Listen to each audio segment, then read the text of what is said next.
So, what's your main message to your team going into your first week of district play? Just to continue to play team ball, play for each other, and go out there and compete every play. Yeah. So, I know you kind of talked about just the whole story about how, is it Lyle Leong? Is that how Yes, you ma'am. pronounce it? Yes, ma'am. Former teammates. Hmm. I know that has to bring a little bit of excitement into this Yeah, game. we're also pretty good friends too, and so we talk every week. Even before this, we've always talked. So just to go out there and compete against one of your friends it's it's rare, but it's also exciting.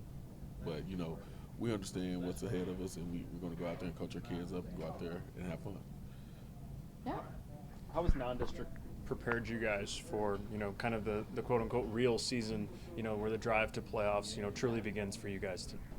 Well, we like you guys, like they mentioned earlier, we've played a standard schedule of ranked opponents and good quality teams and programs. So I feel like it prepared us up to this point to see where we were as a team and see what we need to work on and move forward.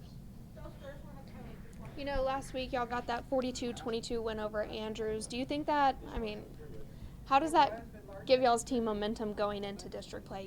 You're going into district play with a win rather than starting district play with a loss.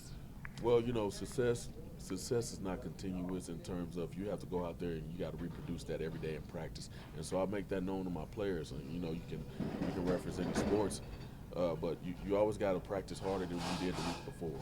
And so success is one of the things that develop in practice, and you got to go as hard as you can. I always tell them you got to go hard for 4 to 6 seconds each play just to give yourself a chance.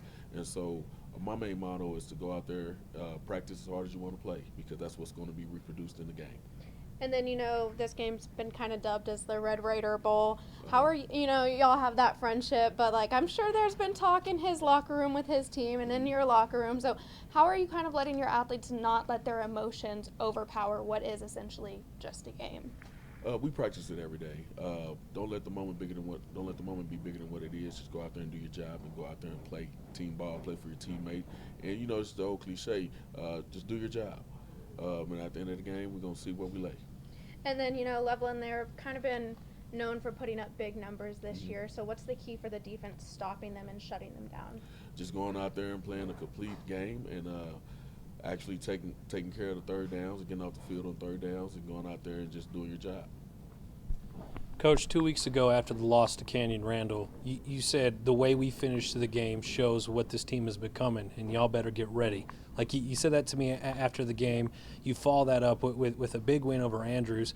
Stayed close in the first half, ended up beating them by 20 points.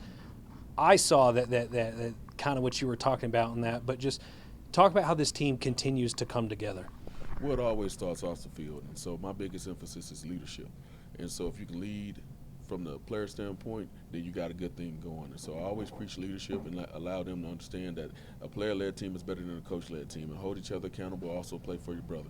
And so what I saw that night is I saw them playing for each other. I saw the personal fouls. There were maybe none, if one, and that was probably due to an incidental hit. But it's just that's what you want to see in your team. You want to see them come together and rally behind each other and go out there and play some good football because they're playing for each other.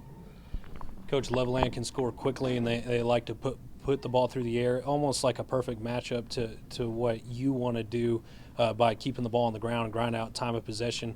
How important are long drives going to be for this team tonight? Well, we're just going to do what we do in practice.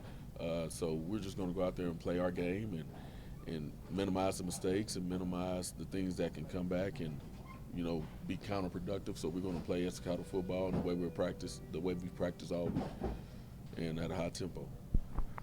And then finally, last one here from me, Coach. The penalties continue to get better every week. They continue to drop, and I know you still had a couple last week. Had a couple touchdowns called back. What's the message when you're in the moment? I know in practice you're saying that it needs to be player led, but in the moment, in the actual game, what are you telling these guys when they keep shooting themselves in the foot? I know they're getting better, but what is the message to them? Play the next play. You got to have short-term memory in football and any other sport. You got to play the next play, or else that play will haunt the next play. And so we have to have a next play mentality and go out there and just do better the next play and keep it going.